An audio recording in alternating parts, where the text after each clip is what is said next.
Consumer లాగా చూస్తే ప్రజలు తిరగబడతారు అనేది ఒక ఉదాహరణ కదా. స్టేక్ హోల్డర్ లాగా చూడాలి ప్రజల్ని. అందువల్ల నీకు మోడీకైనా టీడీపీ చంద్రబాబు నాయుడుకైనా కోర్స్ కరెక్షన్స్కు ఇదొక బ్రహ్మాండమైన అవకాశం. ఓకే, ముఖ్యంగా టీడీపీకి. ఎందుకంటే టీడీపీ ఈ ఎలక్షన్ గెలిచుండకపోతే చాలా సీరియస్ క్రైసిస్ ఎదుర్కొంది. ఈ ఎలక్షన్ గెలవడం ద్వారా టీడీపీకి ఒక అద్భుతమైన అవకాశం వచ్చింది. ఈ అద్భుతమైన అవకాశాన్ని గనక జార విడుచుకోక 5 ఏళ్ళు జాగ్రత్తగా పాలిస్తే, ఎందుకంటే న్యూ జనరేషన్ ఆఫ్ లీడర్షిప్లోకి ఎంటర్ అయిపోతుంది. న్యూ జనరేషన్ ఆఫ్ లీడర్షిప్ ఉంటే ఈ పొలిటికల్ లీడర్షిప్ ఇన్స్టెబిలిటీ ఉండదు. టీడీపీలో అందరికి భయం ఏంటి? చంద్రబాబు నాయుడు యాక్టివ్గా ఉన్నంతకాలం ప్రాబ్లం లేదండి. నెక్స్ట్ ఏంటండి?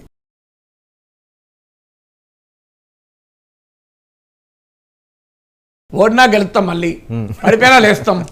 కానీ లోకేష్ వచ్చినాక ఎట్లుంటుందో అండి, అదే కదా టీడీపీ ఒక ప్రశ్న. అందువల్ల ఈ ట్రాన్సిషన్ పీరియడ్లో కనుక టీడీపీ జాగ్రత్తగా నిలబెట్టుకుంటే డెఫినెట్గా ఇంకో 20,000-30 ఏళ్ళ వరకు పాలిటిక్స్లో గెలవడం ఓడడం తర్వాత 20,000-30 ఏళ్ళు టీడీపీ గెలుస్తాను నేను అంటలేను. కానీ పాలిటిక్స్లో ఇప్పుడు ఒక వెనక్కు తిరిగితే ఒక 30 ఏళ్ళు 40 ఏళ్ళు చంద్రబాబు నాయుడు పార్టీని నిలబెట్టాడు కదా. అధికారం పోయినా నిలబెట్టి మళ్ళీ పిచ్చాడు.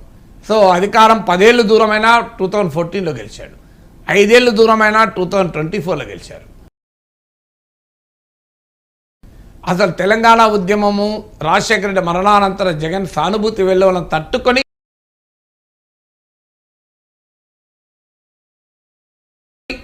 రెండు 2014లో గెలిచాడు. మీకు జగన్మోహన్ రెడ్డి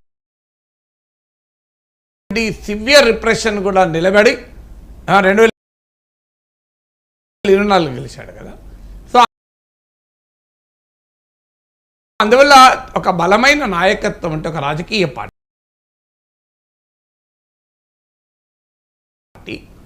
ఒక సమయంలో ఓడిపోయినా మళ్ళీ గెలుస్తుంది. అది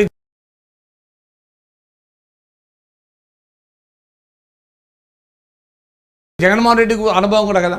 2019లో 2014లో 23 మంది ఎమ్మెల్యేలు పార్టీ ఫిరాయించి వెళ్ళిపోయినా 2019లో మళ్ళీ నిలబడ్డాడు కదా, గెలిచాడు కదా.